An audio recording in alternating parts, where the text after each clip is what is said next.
So if you look at the Muslim world now, the fact that there are not mass revolutions and revolts is a testimony to incredible patience on behalf of the Muslims. I mean, I really believe that.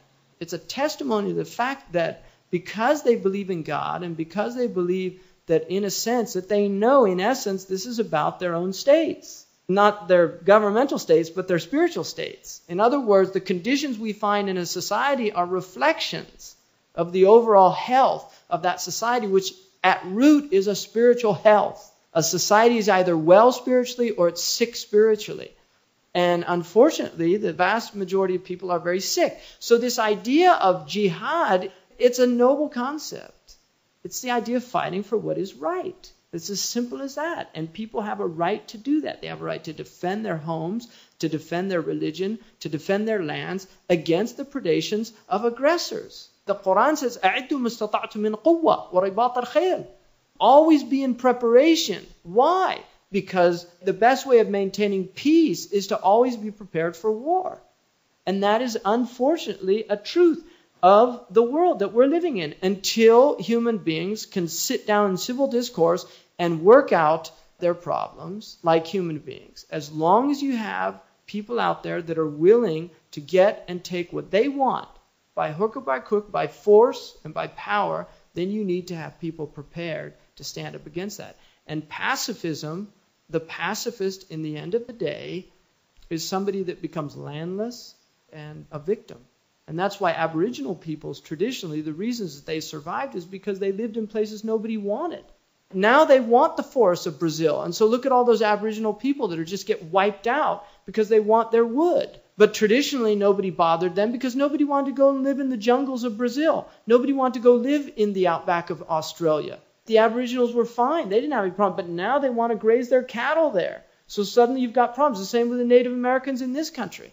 When they wanted to graze their cattle, they needed to wipe out the buffalo. And that's what happens to Aboriginal peoples. And that's why Islam is just telling people to be prepared to defend yourself, because that's the nature of the world you're living in. So the idea of submitting to a law, and that's why the Muslims, long before Grotius or any of these European developments of international law, which are now seen really as platitudes.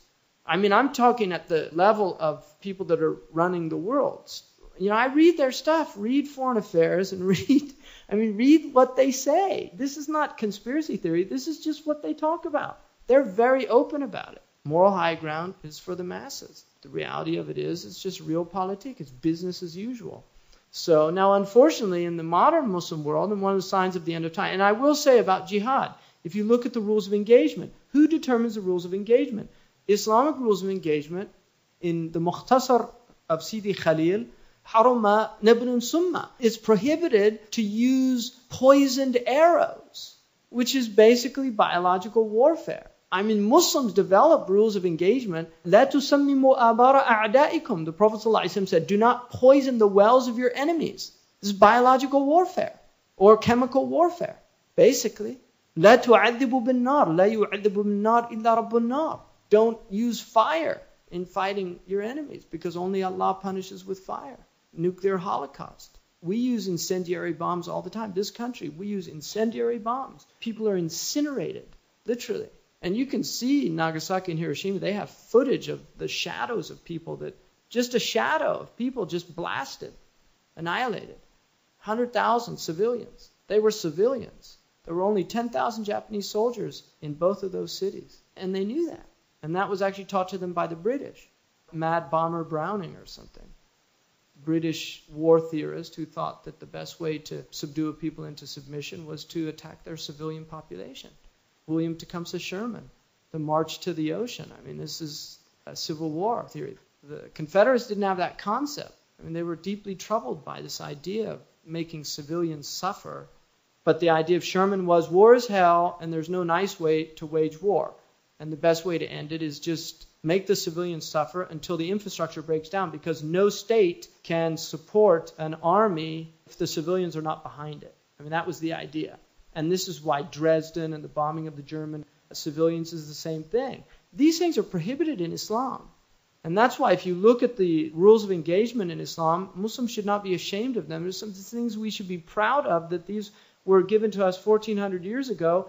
Not killing, it's mutawatir hadith, multiply transmitted hadith of not killing women and children is absolutely prohibited in jihad, to kill women and children. Certainly not raping or pillaging. The idea of war booty, which is permissible in Islam, but يَسَأَلُونَكَ عَنِ الْأَنْفَالِ. Allah says, Anfal are Allah and His messengers. You can't take them. And one of the worst crimes in Islam, and one of the greatest wrong actions, is predation during war, is to actually take property from people. No, it's the imam has to collect the property and then it's distributed. So there's rules of engagement to make people civil in their behavior. Sayyidina Abu Bakr, when he sent his troops out, he said, don't poison wells, don't cut fruit trees, don't kill livestock, don't kill religious people, don't kill old people, don't kill women, don't kill children. He would actually walk out and remind them of these principles. And these were completely alien to the Jahili Arabs. I mean, these were deeply revolutionary ideas.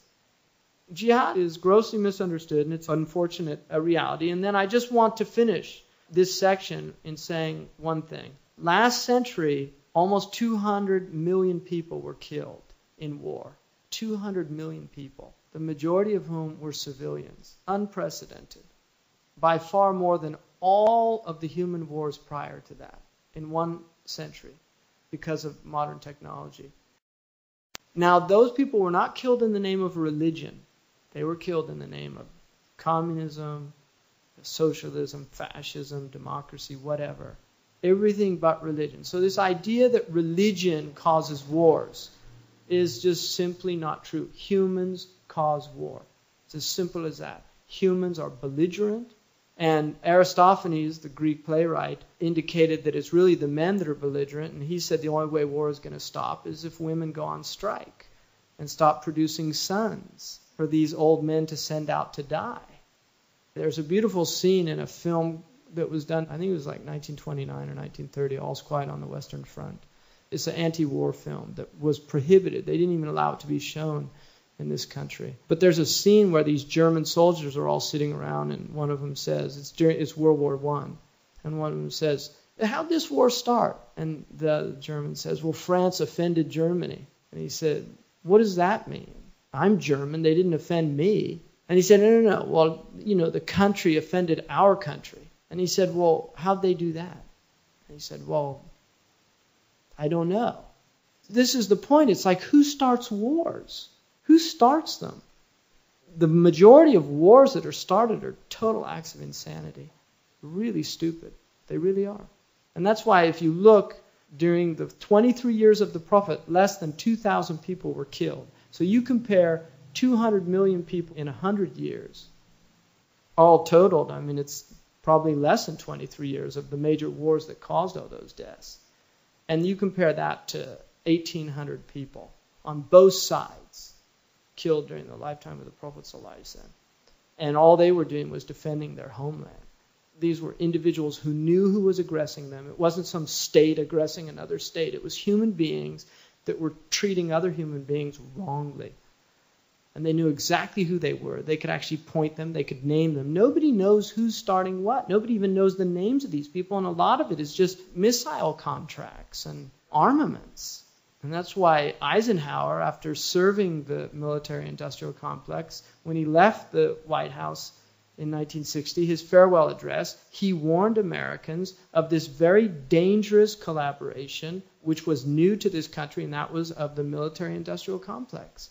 Once you get the military and industry in this collaborative relationship, the industry produces the arms, and the military uses the arms.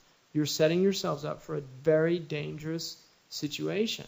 And that's why, you just wonder about who's reaping all the benefits of all this killing going on and who supplied all the weapons. Every time I see pictures of Palestinians or Jews, I see weapons manufactured in Britain and in America and in Afghanistan. Where are all those weapons coming from? They're all Kalashnikovs and M16s, Stinger missiles. Afghanis didn't make any of them. Who gave them all to them to do all that stuff? That's the real question. And the Prophet ﷺ said, "Bā'i'ul asliha 'inda al-fitnati mad'un." The one that sells weapons during strife, times of discord, is damned to hell. And that's why in the Maliki madhab, it's not even a valid contract. You can't sell a weapon when there's civil discord. It's mafsukh. And I don't think anybody in this day, nobody has any moral authority to talk about the belligerence of Islam. That's my personal belief. They used to call the Cold War detente status. The idea was we had enough weapons to blow them up. They had enough weapons to blow us up. They called it MAD, M-A-D. That was an acronym in the Pentagon. Mutually assured destruction. Let's make sure if they push the button, that we push the button before their rockets get here. So all of them get wiped out. Again, just real stupidity here. The biological weapons, technically, I mean, these things are supposed to be banned, right? And the problem is that there's no vigilance in terms of the citizenry, because the citizenry, I mean, they're more interested in what's on television or watching the latest ball game or what the batting average of so-and-so is. This is the reality. So you get what you deserve. But I incline towards those hadiths of if it gets like that, then just the Prophet ﷺ said towards the end of time there would be so much destruction. It would be best to be like the two sons of Adam who just said, you know, if you're going to raise your hand to kill me, I'm not raising my hand to kill you. I fear Allah, the Lord of the worlds. If killing is pointless, indiscriminate, there's nothing in it that can be justified. It just becomes indiscriminate killing. You cannot justify that. And so morally, there's just no justification. You cannot philosophically justify that type of warfare. You can't indiscriminately kill people. It's as simple as that. Only combatants in a just war are legitimate targets. That's it. The next section he goes on is the Sharia, which is the sacred law. And I want to say just about that. When people think of the Sharia, you have to be very careful because there is no concept whatsoever in Islam of a theocracy. This is one of the modern myths that have been perpetrated by modernist type of Muslims. This idea that Islam is a theocracy. And if you look up theocracy in the dictionary, it says the rule of God or those who stand in place of God. Isn't it interesting that the word for Abu Bakr, when he was called the Khalifa, he was called Khalifatu Rasulillah. He was not called Khalifatullah. He was called the Khalifa of the Messenger of God, not of God. Because the only one who can truly rule with God's judgment is a prophet of God. No one else. And if prophets aren't walking the earth, then nobody has that authority to say this is the rule of God. It's as simple as that. And so what the Muslim Sharia is, in essence, understanding any circumstance you find yourself in. It's a grid. It's a working grid to understand circumstances. And each circumstance will have a ruling, one of 5 rulings. An obligation or a requirement, which is called wajib, you have to do it. Paying charity. Something that's recommended, highly encouraged to do. Paying zakat is wajib. Sadaqah is mandub. To give if somebody's in need, even though you've paid your 2.5% of zakat, if you see somebody in need, it's encouraged. You don't have to do it, but it's highly encouraged to do it. And then the permissible, which is the majority of things in this world are simply permissible. To go out and sit on a bench in a park and read a book. Mubah. Nobody can tell you have to do it. Nobody can tell you can't do it. It's just a permitted act. The majority of acts in the world are permitted. And then you have disliked actions. Talking too much without benefit is disliked.